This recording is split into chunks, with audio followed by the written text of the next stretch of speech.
Hey, I'm Momodoro with the Life Expansion After 50 podcast. Today, we're on the second episode in mapping the success principles over to the unconscious and neurochange lens. We left off last week. The next one we're talking about is practicing self love. If you are tuning into this one first, I do recommend watching the episode before this one. The Woo Woo Gap is the first one. And then watch 19, which is where I set up this exercise that we're doing now. And essentially, I'm taking time tested, well accepted success principles and showing how most of this is from the inside out. And the reason is because when we manifested something, it's very easy for people to think that's from the outside in, which can create stress because now they're not in control. And the way I'm looking at it here is you can actually control. By the way, I'm not suggesting that there is no spiritual part of this. I think faith has a very important part. The point is that what I want to do is know where the physical realm ends and then where faith picks up. And that's just for me. And you have to make that work for yourself if that's even important to you. So the next one is practicing self-love. Developing a strong sense of self-worth and self-love obviously makes sense. Treat yourself with kindness and respect. There's enough negative hitting us in the world on a daily basis. We don't want to pile on. Self-love also releases oxytocin, and that's going to help you with mindfulness. It gives you sort of a break from the unconscious. When people are in love, they're not getting pounded on by the unconscious. It's a nice little bliss bubble that they're in. So giving self-love, exercising self-love is going to have you experiencing love. The oxytocin that's released will make it easier for you to love others. So that's why we say, you don't want two broken people coming together to try to make a whole. You have to love yourself first before you can love someone else. The next one is releasing limiting beliefs. This is a big one. Identify and challenge beliefs that hold you back. Replace them with empowering beliefs that support your goals. Limiting beliefs may be one of the biggest obstacles because you may not even know that you have a limiting belief. Some of these beliefs were formed during our years from 0 to 7, or maybe from a traumatic event that left you feeling a certain way. Beliefs lead to habits, mindset, reactions to the environment, and priming. In other words, all the tools available to you to manage your unconscious are impacted by beliefs. So your beliefs could sabotage you before you even get out the chute. And the reason I said it's a big one is because many of them are below the surface. The other thing that happens is we get this stacking effect where once you have a belief, you put other beliefs on top of that, and then you start making decisions based on that. Where you live, your political preference, religious preferences, your spouse, the job you take, the car you buy, all of those could have a belief component within them. Whether you choose to take the promotion or not, whether you choose to pursue a career change or not, beliefs factor into all of that. And without having the right belief, you can take off running, doing all the things right, but that belief is going to hold you back because when it comes time to going across that river, the belief is going to stop you. And that's where a lot of people continue to get coaches because the coach, you can spot the limiting belief in a heartbeat. It just shows up when you're going through like group coaching and you're listening to somebody being coached. You can hear it. You can hear the fixed mindset. You can hear the beliefs, but they can't see it themselves because they're masking it from themselves. So none of that is woo-woo. That's all coming from inside. These beliefs were formed from 0 to 7. The beliefs become habits of thought. Those habits of thought just keep playing out where your behavior is now your personality. But there's no woo-woo. It's just what you choose to believe and then whether or not you choose to do the work to remove the limiting beliefs and replace them with more empowering beliefs. And a lot of people have a problem with that because sometimes you have to believe the thing before you have the evidence or the proof. But to do the other, you could be running around in a circle like a hamster on a wheel forever. So again, it's a decision you make, but the point is it's not in the woo-woo realm. It's in your control. Setting an intentional focus. So this is very related to goal setting. Direct your attention towards what you want rather than what you don't want. Energy flows where your attention goes. This one has tentacles. The first one is your focus inevitably creates a picture. Now, we're attracted to pictures, as we talked about before, and our reticular activating system uses our pictures to grasp what's important to us. Negative pictures act like negative goal setting. Just like a nocebo can make a patient worse, negative pictures can do the same by making failure more familiar, and the unconscious prefers the familiar. And so you attract that negative to you. But just thinking about worry as negative goal setting, if you could lock that in your brain, and so whenever you feel yourself worrying or thinking about worrying, you got to change that. The majority of things that people worry about never come to pass. If I ask people, what's the worst thing that you thought might happen to you 5 years ago? A second worst, because sometimes people can remember the worst. But in 5 years, they can't remember the second worst thing they thought might happen, and they can't remember the second worst thing that happened. We've got to get to the point where you're not worrying about this stuff. And the worrying comes from, the neurons firing and wiring. I talked to 3 sets ago about the positivity exercise, because what you want to do is get to the point where you're triggering positivity from bad news rather than negativity. With the unconscious processing at 11 million bits per second and the conscious only 50 bits per second, you don't stand a chance.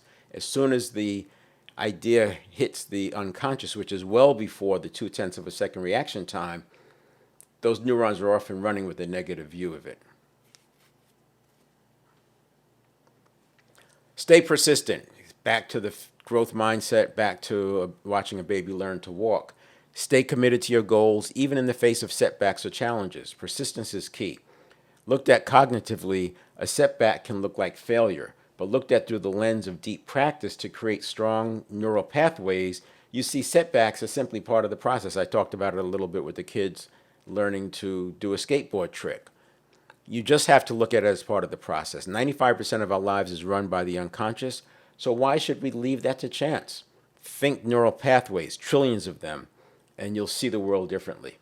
When we think about it from a cerebral standpoint, and if we know better, then we should do better, you're missing that point that 95% is done by habit. That's the part that I think is fascinating, because people agree that 95% is done by habit, but then at the same time we use approaches that rely on the person knowing, and that's not it at all.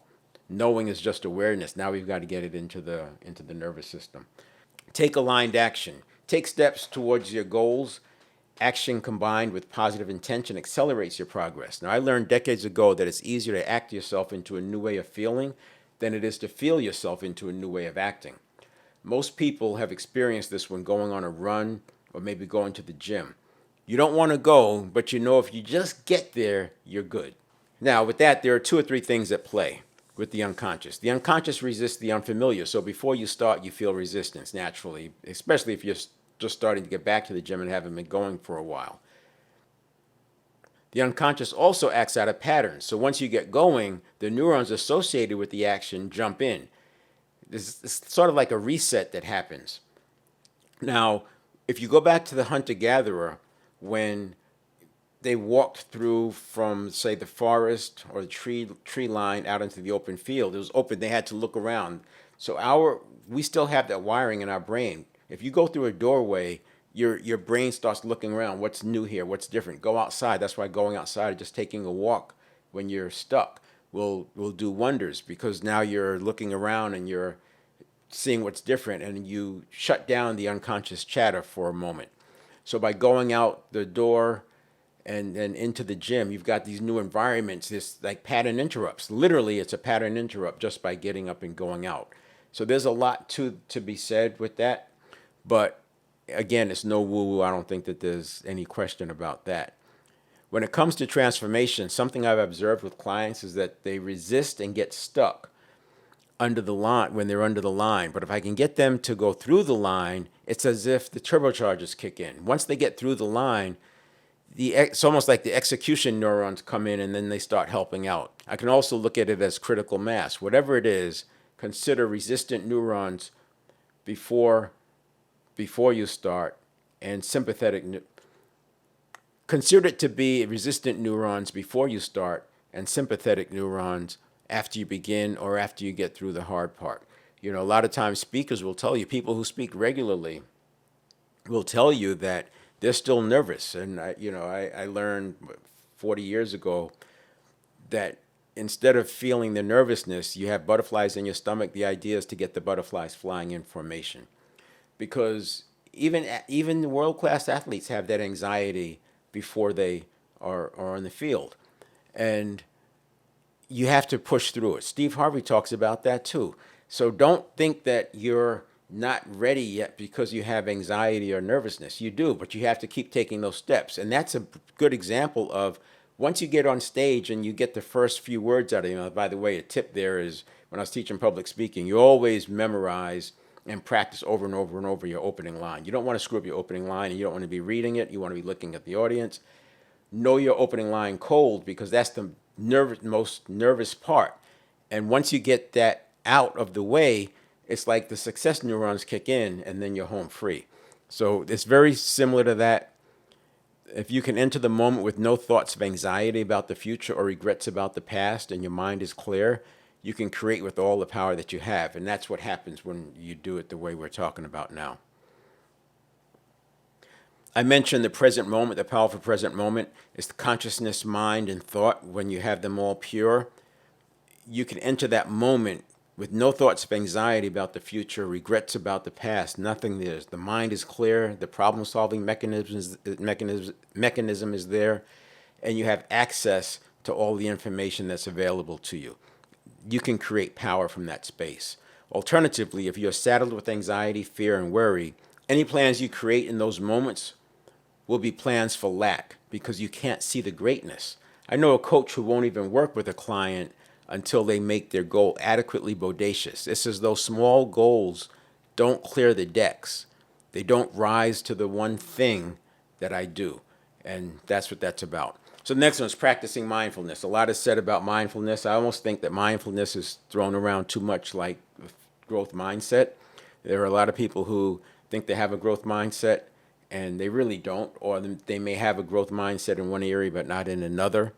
And you can hear the fixed mindset coming out even when people are thinking that they have a very good growth mindset. And I think mindfulness can be that way too. People do a few deep breaths and they're thinking that they're being mindful. But when you understand, when you look at it from the lens that the subconscious is in charge 95% of the time, being mindful for a few minutes is not enough. Now, I did talk earlier that is an on-ramp, and you can make progress by meditating 1 or 2 or 3 minutes per hour a few times a day just to get started. But eventually you want to get to the point where your meditations and that buffer you get between the unconscious and the conscious, that buffer can carry through until your next meditation session. Some people meditate 2 or 3 times a week, others meditate 2 or 3 times a day. You'll come up with what you're going to do. I go back to that quote from Gandhi that he said he had so much to do that day, he better meditate twice as long. And that stuck with me because it helps me realize that when things are getting tough, I just need to go meditate, not because it's going to make it happen, but it gives me that buffer, that space between my conscious and my unconscious. And in that space, I can create. Now, the present moment is the key. It unlocks getting that conscious mind back in charge and that purity of mind, thought, and consciousness. If you can enter the moment with no thoughts of anxiety about the future or regrets about the past, and your mind is clear, you can create with all the power that you have. Alternatively, if you're saddled with anxiety, fear, and worry, any plans you create in those moments will be plans for lack because you can't see the greatness. This is why I think 10X goals worked, because it makes people clear the decks and they totally get focused. The next one is surround yourself with positivity. Associate with people who support and uplift you. Positive relationships contribute to your overall energy, and you can start to see a pattern. I believe the philosophers from centuries ago figured out a lot of this by looking at nature and other facets of life. I can think of the 100 billion neurons as a mob, for example. It's easy for a mob to get triggered, and if you're in it, it's not long before you're doing things that you probably never would otherwise do. To explain beyond the mob mentality, in the 1980s, it was discovered that we have mirror neurons. Now, these mirror neurons enable us to feel empathy. If you're involved in any balance activities at all, skiing, snowboarding, skating, things like that, even running, it can happen, and you see somebody fall, you can almost feel yourself stumble. Many times on the ski slopes, you see somebody fall, and it's like you'll get that little bobble, especially if you're on the edge of your ability. The mirror neurons actually let us experience what other people are feeling. Now, these weren't discovered, like I said, until 3 decades ago, So this is very new and it explains a lot. In fact, it's the mirror neurons that I think solved my parking space question, because I knew I never wanted to believe that the parking spaces were being formed because I had faith. It just didn't seem right. To me, the miracles, the real miracles in my life, came either to save my life or when I was on purpose, working on purpose. A parking space, it could be on purpose, but it just didn't seem to rise to the occasion. But anyway, with the mirror neurons, and there are studies that show that our brains communicate with other brains. I believe, now this is probably as woo-woo as I'm going to get, and it's not woo-woo. I actually believe that these mirror neurons are interacting with other brains, and these other brains are seeing people who are getting in their car or have their keys in the hand. The reason I say that is because very often when I'm expecting this parking space to be there, I don't have a visual of that. I'm not visualizing. I just know I'm going to have a parking space. And I'll be driving down a street or a lane in the parking lot, and I'm turning to the right, and then I'll just get an urge to turn to the left, and I just have to listen to it. I just go with those urges. It's just, you just go with it, and sure enough, there's the parking space. And it happens so much, so often, with such regularity that I needed an answer. And the mirror neurons is the best I have right now. I didn't run that one by neuroscientists, but I will, just to see what they think about it. But the whole mirror neuron thing is so new, they get a little bit squirrely when I start talking about it because there's just not enough science out there. And again, they've got a pretty high bar before they could say something is thus and so. But it can explain why we become like our closest friends. Then there are other examples of people who live together getting into synchronicity.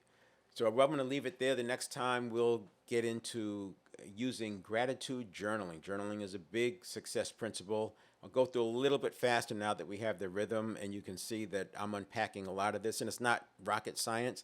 I'm just giving an explanation so that there's no room for the woo-woo. And then if you want to introduce faith back into the equation, so be it. Have at it.